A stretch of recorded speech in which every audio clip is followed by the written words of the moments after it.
જે ફોરેસ્ટ ઓફિસરોની હાથે જે બી કંઈક ઘટના બની છે તે નહીં બનવી જોઈએ અને નહોતી બનવી જોઈતી હતી. અને ખરેખર આ લોકોનો જે હક અધિકાર છે એ જે બંધ કરવા માટે આ જે ફોરેસ્ટ ખાતું કરી રહ્યું છે, વર્ષોથી ખેતી કરે છે. 2002-3ની સાલથી ખેતીનો કબજો ગરીબો ઉપર છે, ખેડૂતો ઉપર. અને આજે 2025થી ખેતી કરવા દેતા નથી. અને એના પછી અમે બહુ રજૂઆત કરી, ગાંધીનગરથી અમે મુકેશ પટેલને રજૂઆત કરી, તેમ છતાં બી હજુ સુધી કોઈ નિર્ણય આવ્યો નથી. એના પછી અમે આ તારીખ 6-7ના દિવસે અમે જંગલમાં ખેડૂતો સાથે ગયા. અને ગયા પછી તરત જ થોડીક વારમાં લોકોને ખબર પડી કે ભાઈ ખેડૂતો અહીંયા આવ્યા છે ખેડાણ કરવા માટે, એ તરત જ પોલીસનો ફોર્સ બોલાવી લીધો, એસઆઈપી ગ્રુપનું. અને પછી રેન્જ ફોરેસ્ટનો આખો કાફલો આવી ગયો અને અમારા આખા ખેડૂતોને ઘેરી લીધા. પછી આ લોકોને ખેડવા માટેના જે હળ છે કે બળદો બધા બાંધી દીધા, ભૂખ્યા તરસ્યા. અને અમારી પબ્લિક બધી ભૂખી તરસી તાપમાં બેઠા, ધરણા પર બેઠા હતા, શાંતિથી બેઠા હતા કે ભાઈ અમારી જમીનમાં અમે બેઠા છે, અમને જમીન જોઈએ છે, અમને જમીન કરવા દો. ઉમરપાડા તાલુકાના લોકો ખેડૂતો ખેતી કરે છે તો એને તમે નહીં રોકતા, અમને કેમ રોકો છો? અમારી જમીન અમને પાછી આપો. એવું પછી ખેડૂતો એવું કરીને બેઠા હતા.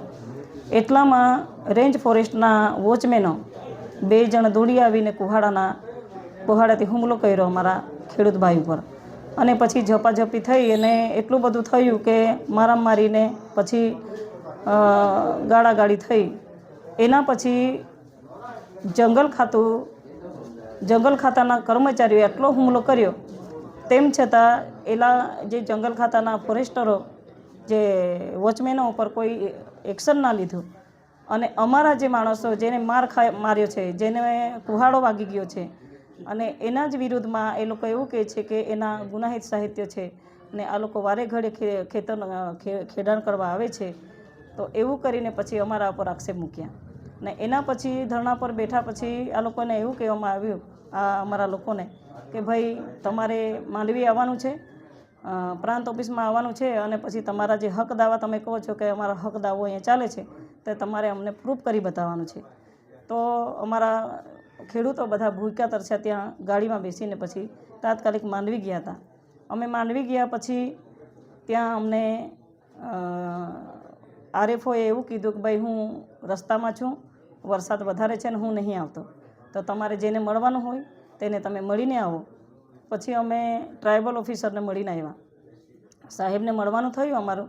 સાહેબે અમને એવું કીધું કે ભાઈ તમારા હક દાવા અહીંયા પેન્ડિંગ છે અને અમે તમને હુકમ લખીને આપ્યા છે કે ભાઈ તમારા અહીંયા હક દાવા પેન્ડિંગ છે, જ્યાં સુધી હુકમ નહીં આવશે ત્યાં સુધી પણ તમે ખેતી ખેડી શકો છો. અને જો તમને રોકશે તો તમારે આ રેન્જ ફોરેસ્ટ ખાતાને તમારે આ હુકમ બતાવવાના છે, તો તમને કોઈ રોકશે નહીં. તો એના માટે પછી અમે બધું જાણીને આવ્યા. પછી સાહેબે અમને એવું કીધું, પ્રોજેક્ટ ઓફિસર સાહેબે એવું કીધું કે ભાઈ તમે ગાંધીનગર જાઓ અને મોઢવાડિયા સાહેબને મળો, જે વનમંત્રી છે, એની પાસે જાઓ અને પછી તમે ત્યાંથી ફેક્સ તો એ કરાવી દો, એટલે પછી તમને એમ કે હક અધિકાર અપાવી દેશે એવું કીધું. એટલે મેં તરત જ પછી અમારી જે પાર્ટીના જે મેન અમારા પ્રેસિડેન્ટ છે એને મેં ફોન કર્યો.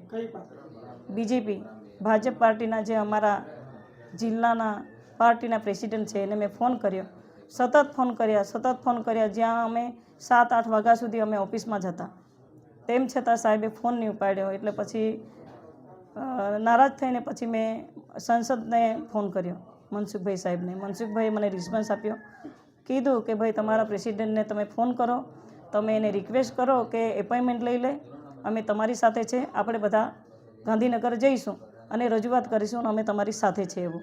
પણ જો પ્રેસિડેન્ટે ફોન ઉઠાવ્યો નહીં અને અમારા માટે જરાક બી અમને રિસ્પોન્સ નથી આપ્યો, તો પછી અમને કોણ સાંભળશે? અમારી પબ્લિકને કોણ સાંભળશે?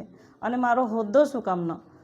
જો હું પાર્ટીના આધીન રહીને હું પાર્ટીનું આટલું બધું કામ કરું છું અને તેમ છતાં પાર્ટી ના સાંભળે, પાર્ટીના આગેવાનો મને ના સાંભળે, તો પછી મારા પબ્લિકનું શું થશે?